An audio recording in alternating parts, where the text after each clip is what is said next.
Hello everyone, I am Sandeep इंफालबल and welcome again in my tutorial. तो दोस्तों, आज के इस वीडियो में हम लोग हिस्ट्री ऑफ वर्ड्स यानी एक शब्द का इतिहास सीखने वाले हैं। बहुत ही इंटरेस्टिंग वीडियो होगा ये आपके लिए। जो कि आपको वर्ड दिख रहा होगा हस्बैंड, जो कि बहुत ही फेमस वर्ड है। आप सब जानते होंगे कि हस्बैंड मीन्स पति होता है। तो इसी वर्ड का आज हम लोग पूरा हिस्ट्री जानने वाले हैं, इतिहास जानने वाले हैं। आपको तो पता ही है कि इंग्लिश एक लैंग्वेज है, यानी कि भाषा है, और भाषा का अपने आप में एक इतिहास है। बहुत साल पहले लोगों को बोलने भी नहीं आता था। धीरे धीरे जैसे जैसे विकास हुआ, लोगों को बोलने आया, और बोलने भी देखिए कितनी भाषा लोग बोलना सीख गए अभी। हिंदी, अंग्रेजी, पंजाबी, उर्दू, मतलब कितनी भाषाएं हैं। More than 1600 languages are spoken in India only. मतलब 1600 से भी ज्यादा भाषा तो सिर्फ इंडिया में, यानी कि हमारे भारत देश में बोली जाती है, और बाकी देशों को तब बात ही छोड़िए। तो हर भाषा का अपना एक इतिहास रहा है, कैसे कैसे वो विकास किया है, समय अनुसार उस भाषा के स्पेलिंग, अर्थ, उच्चारण सब में परिवर्तन हुआ है। तो आज हम ऐसे ही एक शब्द यानी कि हस्बैंड के बारे में डिस्कस करने वाले हैं कि हस्बैंड वर्ड की उत्पत्ति कैसे हुई है और कहां से हुई है। तो मैं आपको बता दूं, हस्बैंड वर्ड जो है ये एक जर्मन वर्ड है, यानी जर्मनी का शब्द है। कभी हम इंग्लिश के बारे में बाद में डिस्कस करेंगे, इंग्लिश का इतिहास पूरा टोटली जो होता है। फिलहाल हम एक ही शब्द यानी हस्बैंड के बारे में डिस्कस करने वाले हैं। तो ये एक जर्मन वर्ड है, यानी जर्मनी से इस शब्द की उत्पत्ति हुई है। देखिए, पहले, अभी तो हम लोग जानते हैं कि हस्बैंड का मतलब पति होता है, लेकिन पहले हस्बैंड मतलब पति नहीं होता था। ये ऐसे ऐसे विकास किया है। जैसे देखिए, ओल्ड नॉर्स में इसको हस्बैंडी बोला गया है, ओल्ड इंग्लिश में इसको हस्बैंडा, जैसे ए हो गया है यहाँ पे, और वहीं यहाँ पे देखा जाए तो हस्बैंड डी ई हो गया है यहाँ पे। और वहीं मॉडर्न इंग्लिश में ये चेंज होकर के क्या हो गया है, हस्बैंड हो गया है, जो कि आज हम यूज करते हैं। देखिए, ये बेसिकली कैसे ये परिवर्तन हुआ है, कैसे कैसे चेंज हुआ है, इसका बहुत ही एक इंटरेस्टिंग स्टोरी है। मैं आपको वो स्टोरी बता रहा हूँ। देखिए, इस हस्बैंड वर्ड का जो है मैरिटल स्टेटस से जो है कोई संबंध नहीं था पहले। मैरिटल स्टेटस का मतलब समझ रहे हैं ना, वही शादी विवाह वाला। तो इसका उससे कोई लेना देना नहीं था।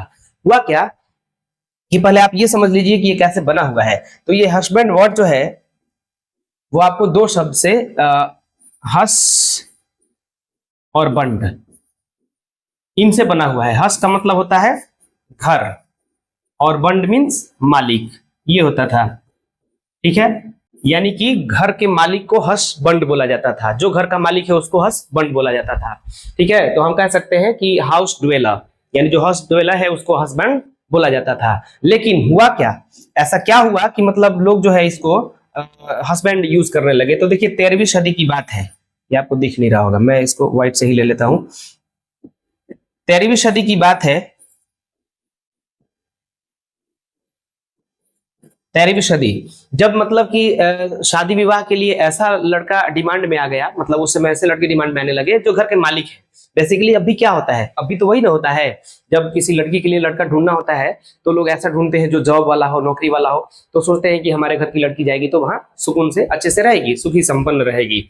तो पहले तो नौकरी वगैरह वाली बातें थी नहीं, पहले थोड़ा ना नौकरी वोकरी लगता था। पहले कंपनी नहीं थी, बहुत साल पहले तो कंपनी नहीं थी, नहीं कोई मतलब कि सरकारी विभाग वगैरह। पहले तो राजा महाराजा वाला जमाना चलता था, तो नौकरी वोकरी तो थी नहीं। तो लोग पहले ये समझते थे कि जो घर का मालिक है उसके पास सारा घर का प्रॉपर्टी वगैरह रहेगा, तो अगर उस लड़के से शादी कर दी जाए लड़की की, तो वहां पे वो सुखी संपन्न रहेगी। तो उन लड़कों की डिमांड ज्यादा बढ़ गई उस जमाने में जो घर के मालिक हुआ करते थे। जैसे आज के जमाने में जो जॉब वाले हैं उन लड़कों की डिमांड थोड़ा ज्यादा है शादी विवाह को लेकर के। तो सेम ऐसे ही था, उस जमाने में जो लड़के घर के मालिक थे उनकी डिमांड ज्यादा थी, तो उसी लड़के से शादी हो जाती थी जो घर के मालिक होते थे। मतलब ज्यादातर, जैसे आजकल ज्यादातर जॉब वालों की डिमांड है वैसे ही ज्यादातर। तो फिर लोगों को लगा कि भाई जो घर का मालिक है वही हो रहा है, उसी की हो रही है शादी, वही हो रहा है किसी लड़की का पति। तो क्यों ना इस वर्ड को जोड़ करके, यानी कि हस और बंड को जोड़ करके एक ही में मिला करके हस्बैंड बना दिया जाए। तो तब से जो है इस वर्ड को जो है जोड़ करके हस्बैंड बना दिया गया, जो कि आज हम यूज करते हैं, और इसका हिंदी मीनिंग हम लोग पति कहते हैं। ठीक है, तो समझ गए ये हस्बैंड वर्ड का हिस्ट्री कहां से आया है। तो 13वीं सदी से स्टार्ट हुआ। इससे पहले जो है हस्बैंड वर्ड हम लोगों को डिक्शनरी में भी देखने को नहीं मिलेगा। एक और मैं आपको चीज बता देता हूं, बहुत इंटरेस्टिंग चीज। देखिए, 1680 ईस्वी की बात है। 1680 ईस्वी की बात है, एक वर्ड बनाया गया हब्बी, जिसका मतलब भी होता है पति। 1680 ईस्वी में इस वर्ड का आविष्कार किया गया, या जो कहिए या बनाया गया। मतलब तो हब्बी मतलब भी पति होता है, लेकिन हमारे माइंड में आएगा कि इसका जो यूज है वो क्यों नहीं ज्यादातर लोग करते हैं, या फिर ये पॉपुलर क्यों नहीं हुआ हस्बैंड वर्ड की तरह, क्योंकि ये भी तो बहुत साल पुराना है ना।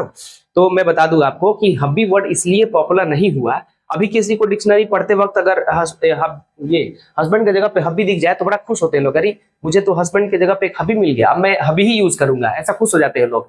पर ऐसा क्यों नहीं हुआ, क्यों यूज में जो है ये नहीं आया आज तक, मैं आपको बताता हूं। देखिए आप जानते होंगे स्लैंग वर्ड के बारे में सुने हैं क्या? स्लैंग क्या होता है? स्लैंग वर्ड, देखिए ये एक स्लैंग वर्ड है। हबी क्या है? ये एक स्लैंग वर्ड है। और स्लैंग क्या होता है मैं आपको बता देता हूं। स्लैंग वर्ड बेसिकली वो होता है जो आम बोलचाल में बच्चे या एक हम उम्र के लोग जो है एक दूसरे से बातचीत के दौरान करते रहते हैं, चिढ़ाने के लिए कह लीजिए या जो भी कह लीजिए। मैं उदाहरण दे देता हूँ, जैसे कोई लड़का मोटा होता है तो हम लोग उसको मोटुआ कह के बुलाते हैं, मोटू इधर आओ। कोई लंबा थोड़ा ज्यादा हो जाता है तो उसको कहते हैं लंबू इधर आओ। किसी का नाम जयप्रकाश होता है तो हम लोग बोलते हैं जेपी इधर आओ। अभी अक्सर ऐसा भी आप लोग सुने होंगे कि पुलिस को लोग देख करके मामा भी बोल देते हैं कि देखो मामा आ रहा है, हालांकि पुलिस मामा थोड़े ना है, सुन लेगा तो उसके पास जो डंडा होता है उससे वो खबर लेगा। तो ऐसा जो हम लोग जो बातचीत के दौरान बोलते रहते हैं ना, मामा बोल देते हैं पुलिस को, कोई लड़का मोटा है तो मोटुआ बोल देते हैं। तो यही सभी शब्द जो होते हैं वो स्लैंग वर्ड कहलाते हैं। तो देखा जाए तो स्लैंग वर्ड क्या यूज करना चाहिए, अगर मैं पूछूं आप लोगों से कि क्या एक सभ्य समाज में एक स्टेज पे खड़े होकर के आपको भाषण देने के लिए कहा जाए तो क्या उस एक सभ्य लोगों का समाज वहां पे बैठा हो तो क्या वहां पे आप इस तरह के शब्दों का इस्तेमाल कर सकते हैं? आपका जवाब बिल्कुल यही होगा कि नहीं नहीं, हम लोग स्लैंग वर्ड यानी कि इस तरह के शब्दों का इस्तेमाल बेसिकली एक मतलब कि सामाजिक तौर पे और सभ्य लोगों के समाज में नहीं कर सकते। वो आम बोलचाल और हम उम्र तक ही जो है वो सीमित रहे तो वो अच्छा रहता है। ठीक है, तो उसी तरह का ये एक स्लैंग वर्ड है हब्बी। ये कह लीजिए कि उस समय की उस जमाने की कुछ ग्रामेरियंस महिलाएं लोग थी जो सोची कि भाई हस्बैंड लोग हम लोगों को बार बार चिढ़ाते रहते हैं, घर में आते हैं तो बोलते हैं और चिढ़ाया आज क्या बनाई हो खाने में, तो हम लोग भी क्यों ना चिढ़ाने के लिए कोई एक ऐसा शब्द बना ले जो हस्बैंड को चिढ़ा सके, रिझा सके।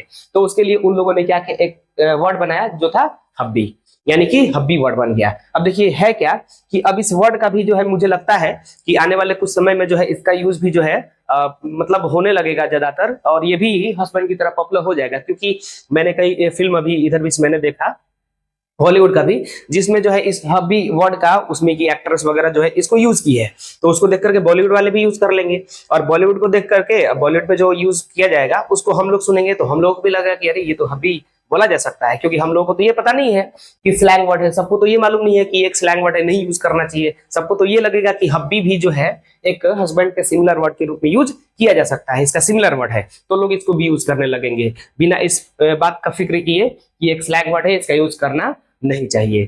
ठीक है, तो ये था पूरी तरह से एक हस्बैंड वर्ड के इतिहास। ठीक है, तो ऐसे ही जो है हम लोग आगे भी अगला जब हमारा एक ट्यूटोरियल चलेगा तो उसमें ऐसे ही जो है एक नए वर्ड का जो है हिस्ट्री जानेंगे। तो इसका मैं अपने यूट्यूब चैनल पे जो है एक अलग से प्लेलिस्ट बना दूंगा, जिस प्लेलिस्ट में हम लोग हिस्ट्री ऑफ वर्ड्स यानी कि उसका मैं एक वो टाइटल बना दूंगा हिस्ट्री ऑफ वर्ड्स करके, जिसमें हम लोग ऐसे ही न्यू वर्ड्स का पूरा इतिहास जानेंगे, शुरू से जानेंगे कि वो कैसे कैसे बना है। ठीक है, तो इस वीडियो में हम लोग इतना ही। अगर ये अच्छा लगा हो तो अपने दोस्तों के साथ शेयर कीजिएगा, हमारे चैनल को सब्सक्राइब भी कीजिएगा। मिलेंगे एक नए टॉपिक के साथ नए वीडियो में। Till then bye.